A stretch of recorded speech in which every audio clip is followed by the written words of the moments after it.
Welcome to another week of electronic learning with art. Today we're going to continue our interior design series and we're going to cover quickly beds, sofas, and dressers.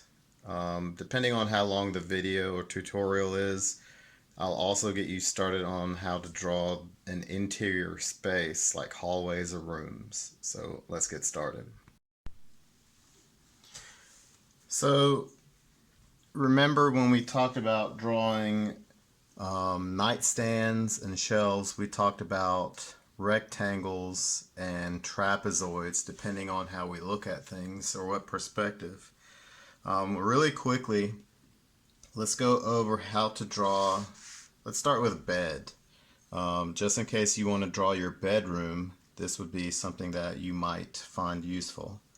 I'm going to divide my paper in half by drawing a vertical kind of straight line in the middle. If you're looking at a bed from the side view, you're going to start with a rectangle that is long or horizontally oriented like this. If you're looking at a bed from the front view, you're going to start the same way, but your rectangle might not be as long. Beds oftentimes have box springs, so you'll draw another rectangle under it.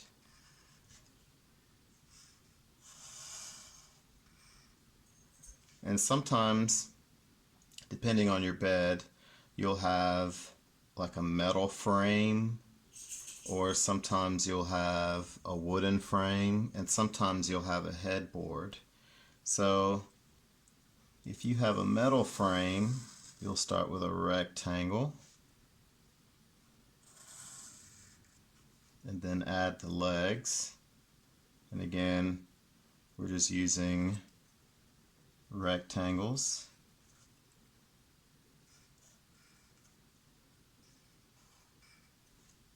And then mine flares out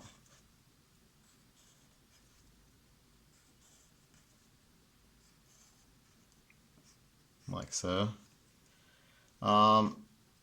Sometimes you'll have additional supports in the middle, but we're not going to really worry about that. The headboard. Headboards can look different. Sometimes they'll have little spheres right here. Sometimes they'll be upholstered or covered with fabric. So pretend this is the foot of the bed and the headboard will be here. So you'll come up. Some headboards are curved or rounded. Some headboards look like rectangles. And because this comes all the way to the floor, this line should come down like so. And we're pretending that this is the floor right here. A lot of times we don't really see this because we'll have sheets covering the bed. So if you're going to have sheets covering your bed, what I would do is cover this part up like so. And you would just simply erase. But remember, I'm pressing down harder than I would like to because I've had some people say that the lines that I draw with or that I start with are very hard to see on camera. And I don't like to use dark lines because, as you can see, they don't really like to erase. Same over here. So if you have a comforter hanging down, you just outline like so and erase the inside.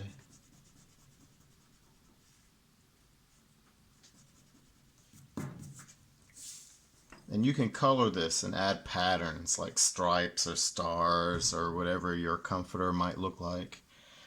Pillows. Pillows can be propped up. You might have more than just one or two. You might see the inside of your pillow because of the pillowcase opening. Pillows from this angle would look a little bit longer like this. If you have pillows behind this, just insert them like so. So that's the basic idea of a bed, and this is for kindergarten, first and second grade. Third, fourth, and fifth, I'm going to show you how to do this at an angle, just like we did with our other pieces of furniture. Dressers. Okay, so a lot of things follow patterns. If you can draw a nightstand, you can draw a dresser. So, nightstands, tables, shelves, all use rectangles or squares. So a dresser is pretty much the same. Some dressers are low and wide. Some dressers are tall and a little bit more narrow. It does not really matter because you're going to use very similar shapes. And as you can tell with this big pencil, it's very hard to control. I would not suggest using a pencil like this. So let's say you have a dresser, and this line really bothers me. Let's say you have a dresser that, and I'm going to switch pencils because that one's driving me crazy. Let's say you have a dresser that is tall and narrow, more narrow than a short and wide one. You would start off with this shape. Sometimes they have a surface at the top that sticks out a little bit more. There will be sometimes legs. I know mine has legs, so it looks like this. And then inside, you can have, inside this rectangle, you can have as many drawers as you would like. You can have long drawers, and then you can have handles, either one or two handles. And again, space them out a little bit. Try to keep these lines parallel. And then a lot of dressers that are narrow and tall at the top will usually have two drawers instead of one long one.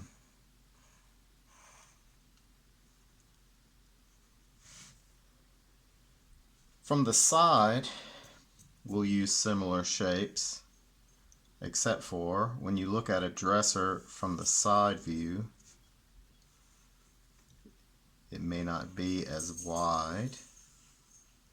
So this would be the width, the length, and this would be the depth, how far back it goes. You might see a rectangle that's a little bit longer at the top, and then the drawers, the faces might stick out, and they may not. So I have 1, 2, 3, 4 rows. And depending what your handles look like, you can change the shape of that. 4. And from the side view, you would see the legs as well, like so. So again, remember, rectangles, triangles, shapes that are simple geometric shapes like that. The last thing before I show you how to draw a room itself, and then you will fill this room with items you might see. The last thing I'm going to show you is how to draw a couch, because some of you may not want to draw a bedroom.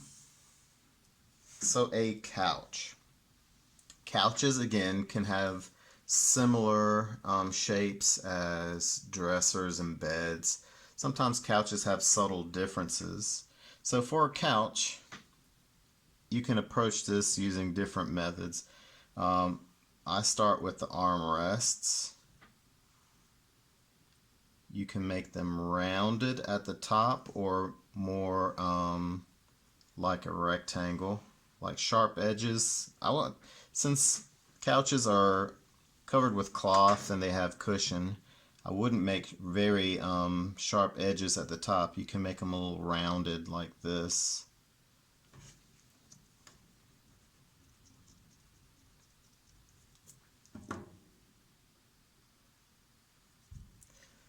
Then between these two shapes, you're going to connect with one horizontal line, two horizontal lines. This is where the frame would be. The cushions are the second, not the first, the second rectangle. And sometimes couches have 3 cushions, sometimes they have 2, depending on the size. And then the back, like this. And sometimes the backing is divided as well, and sometimes you might have little buttons. And I just draw little curved lines so it looks like the buttons are inset.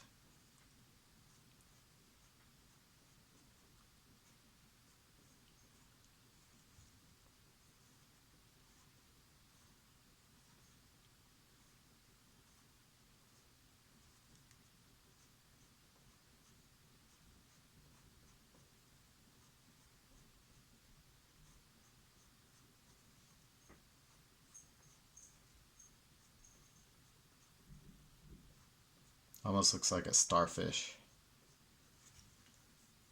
Sometimes couches will have legs so that they stick up.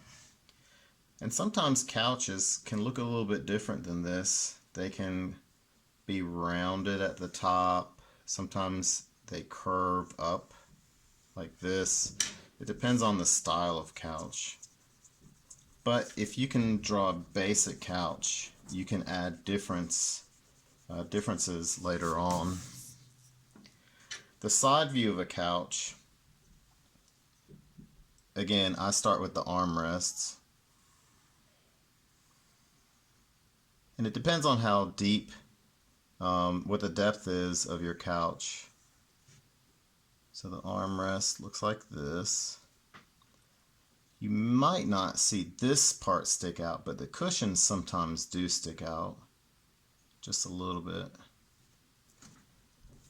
The back of the couch would come up, and sometimes it looks like a rounded rectangle. Then the legs like this. So having taught you how to do these over the course of like 3-4 weeks, you should now be able to draw almost anything furniture wise in your house. Just practice this week. Next week we are not going to do any more practice sessions, but we're actually going to start drawing the inside of a room, and then hopefully you'll be able to draw a room in your house or apartment. And that's what I want you to work up towards, drawing an interior space.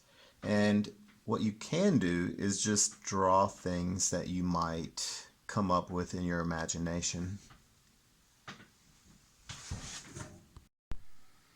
So I hope that you all keep practicing, and I hope that you all notice that you're getting better. And remember that you're trying to work towards something that includes all of the lessons you've learned so far. For my 3rd, 4th, and 5th graders, it's a good idea to watch the video for the kindergarten, 1st, and 2nd grade classes, because it would be either a good introduction if you haven't practiced this, or a good review if you already know how to do these things. Anyway, I hope that you all have fun. I hope you had fun last week. I didn't go anywhere because of the quarantine, but I guess, we have to do the best we can with what we have. And I don't know about you guys, but I'm so tired of movies.